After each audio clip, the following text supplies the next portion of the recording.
I'm Johnny from Johnny's Vintage Motorcycle Company, and I got kind of a hard to find front fender. This is for a 76 KZ900 LTD, otherwise known as a KZ900B.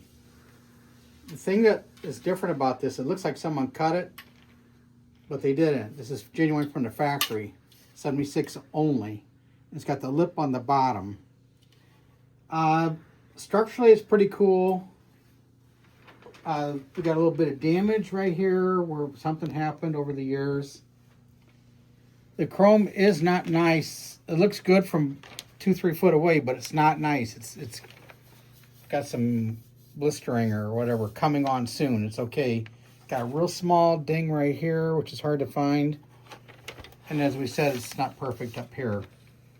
The part number is 35003-019 to the best of our knowledge.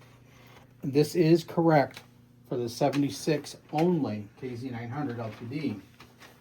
Pretty nice shape. Needs cleaned up, but not bad.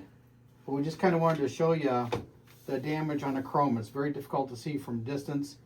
And these issues right here we wanted to show you also. All right, well, thanks for looking at our stuff.